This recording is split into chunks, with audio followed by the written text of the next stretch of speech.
कि हम एक हमारा मतलब हमारे समाज का भी दोष है, इस मीडिया इंडस्ट्री का दोष है। क्यों हम इस तरह की स्थिति पैदा करें कि एक ही रविश हो और वो चला जाए और फिर हम बैठ के शोक मनाएं। हमारे यहाँ हमारी इंडस्ट्री में 2 4 5 6 10 12 20 25 रविश क्यों नहीं होने चाहिए? कैसे बनेंगे? मुझे भी बनना है रवीश, पैसे की कमी नहीं होनी चाहिए। रविश मतलब पैसा ही केवल नहीं।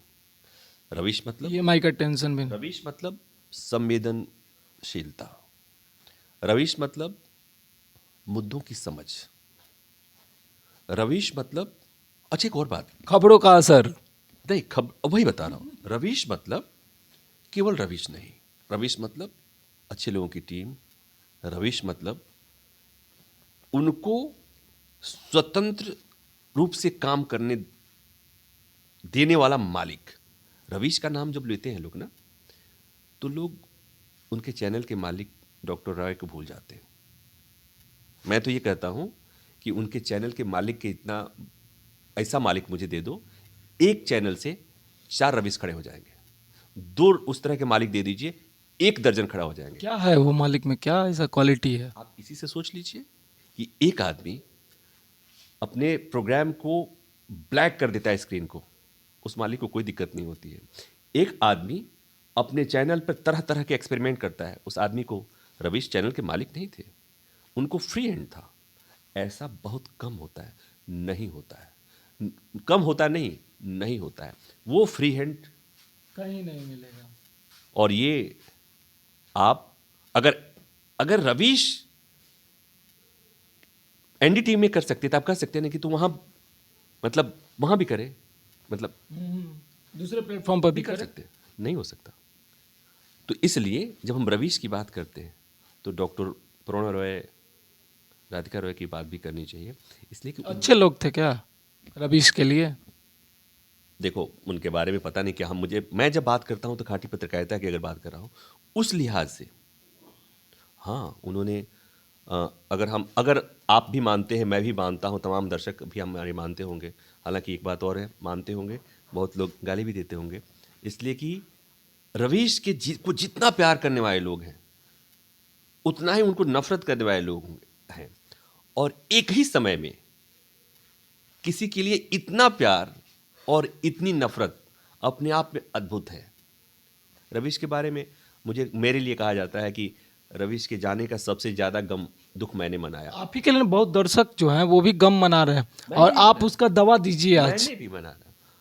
उसका दवा पता है क्या? क्या है? उसका दवा वही है यार कि टीवी देखना छोड़ दे,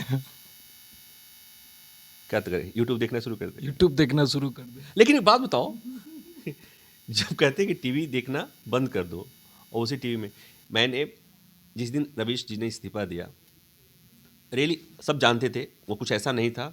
एक होता है ना कि एक आदमी आईसीयू में हो और वेंटिलेटर पे हो तो पता है कि एक दिन नहीं, एक दिन जाना है वाला मसला होता है। तो रवीश जी को जाना है ये सबको पता था ऑलमोस्ट कि कब जाना है। उसी में आपने सुन लिया कि किसी ने कह दिया कि अब कैसे, जब अडानी का नाम आया फिर उन्होंने कहा कि नहीं नहीं मैं तो यूट्यूब पे नहीं आऊँगा, ऐसा उन्होंने कुछ कहा था।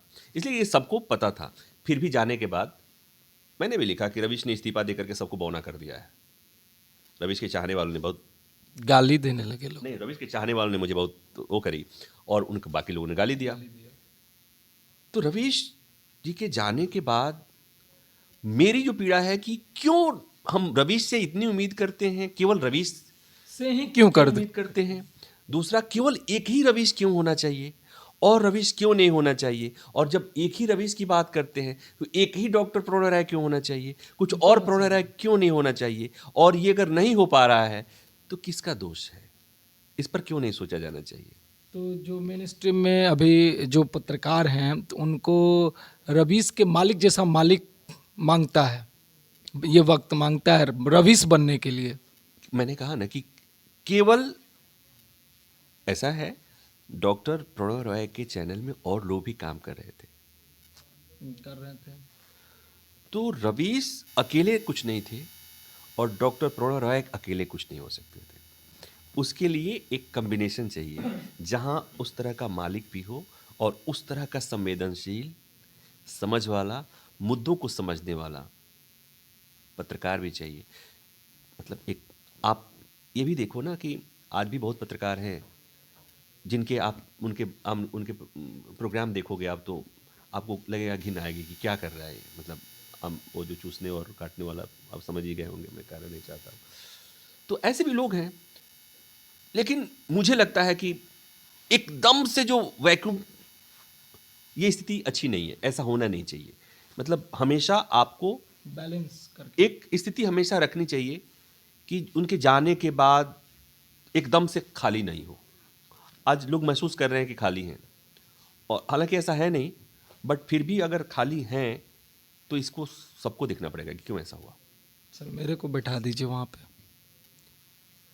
किसने रोका? बैठ जाओ। मालिक नहीं मिल रहा ना वैसे। तो मालिक नहीं मिल रहा है तो आप अपने प्लेटफॉर्म पे करो। आप अपने फिर मैं मेन स्ट्रीम में नहीं हूँ ना, मेरा तो छोटा सा यूट्यूब चैनल है, छोटा सा परिवार है, लोग प्यार करते हैं, गाली भी देते हैं। अमिताभ बच्चन ने क्या कहा था? मैं जहाँ से खड़ा हो जाता हूँ, जहाँ खड़ा होता हूँ, वहीं से लाइन शुरू हो जाती है।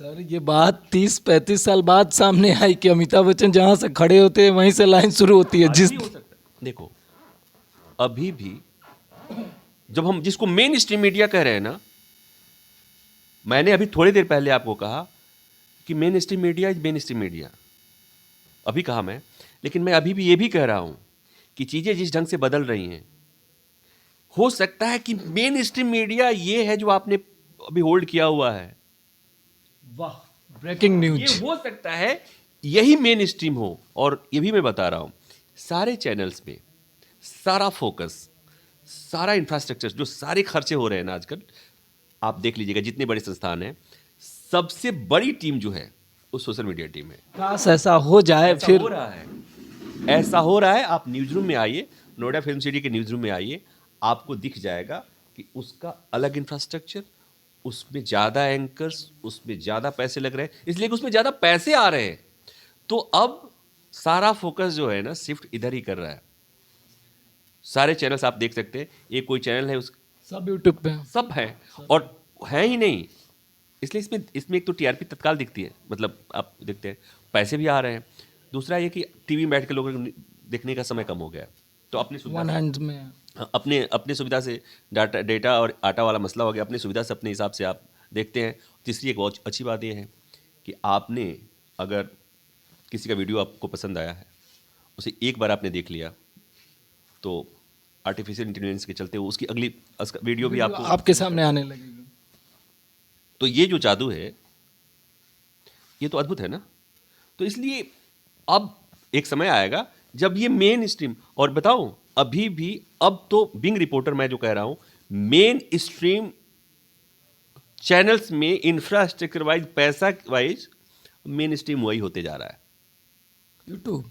हाँ, अब ये सौतेला होने रहा है, टीवी जो हो रहा है ना, फिर मजा आएगा, और पता नहीं क्या आएगा। फिर रविश चमकेगा। हाँ, तो लोग ये भी तो कहते हैं कि यूट्यूब भी बिक जाएगा।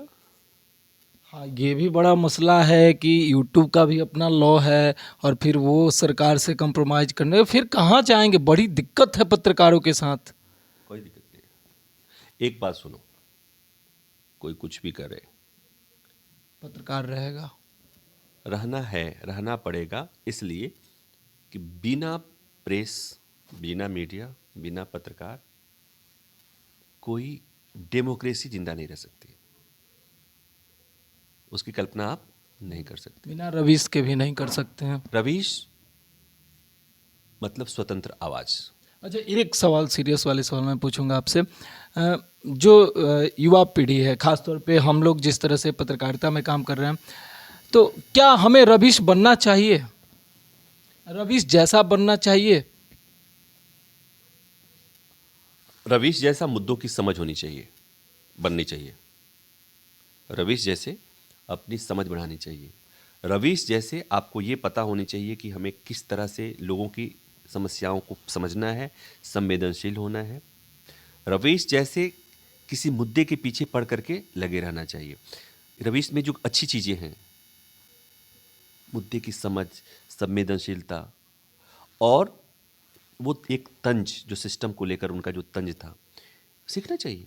और प्रत्येक आदमी में कुछ अच्छी चीज़ें होती हैं। रवीश में बहुत सारी अच्छी चीज़ें थी जो बहुत हम जैसे पत्रकारों को सीखनी चाहिए।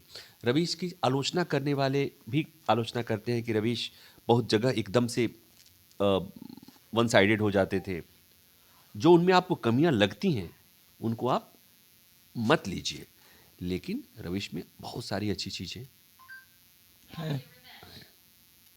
बहुत सारी अच्छी चीज़ें हैं, उनसे सीखनी चाहिए। रबीस के खबरों का असर, मतलब आपको, आप मेन स्ट्रीम के मीडिया हैं तो उस लेवल पे होती थी क्या, मतलब उनके खबरों का जो असर है सरकार के ऊपर में? देखो, कई बार ये सवाल आप जो पूछ रहे हैं ना, इस सवाल का जवाब बड़ा अलग तरह का है। नहीं नहीं, मुझे बहुत अच्छा हारमोनिया बजाना आ जाए और आप सुने ही नहीं और आप झाल बजाना पसंद करते हो, तो फिर तो मेरा दुकान बैठ गया, मेरा असर ही नहीं हुआ, मेरी तो सारी सीखने की मतलब गई, टाटा बाय बाय। देखिए, आप एक होता है ना कि कब तक आप नकारेंगे। आपने सरकार, मीडिया का काम केवल सरकार की आलोचना करना, और आलोचना करने से आप सोचें कि सरकार आपकी बात सुन करके पॉलिसी बदल देगी, ऐसा ऐसा होता नहीं है। लेकिन जो मीडिया का काम है, लोगों को सरकार नहीं सुनेगी ना, लोग तो सुनेंगे ना, लोग तो राय बनाएंगे ना, और वो उस राय को बनाने में रवीश की भूमिका थी। सरकार को पता था कि रवीश क्या कह रहे हैं, तो ठीक है, कह रहे हैं, कहने दो, हम अपनी राय नहीं बदलेंगे, हम अपनी पॉलिसी नहीं बदलेंगे। लेकिन जो लोग उस सरकार को बनाने वाले हैं उनकी राय पे तो असर पड़ती है ना, और उसका असर का मतलब आप जानते हैं। देखा है मैंने आपको भी, किसान आंदोलन, मेन स्ट्रीम मीडिया का कोई रोल नहीं था, मतलब लगभग लगभग, और ये जो यूट्यूब जैसे चैनल ने आंदोलन का एक रूप तैयार कर दिया, रूपरेखा बना दिया। आपका भी बहुत अहम रोल था उसमें। हाँ, मुझे बाद में आ, उसके लिए मुझे ये भी कहा गया कि मैं मतलब एक ऐसे लोग हैं जो मतलब बहुत लोग तो कहते थे किसान ही नहीं हो, बहुत लोग कहते थे कि वो किसान सही नहीं में है। क्या आतंकवादी थे क्या?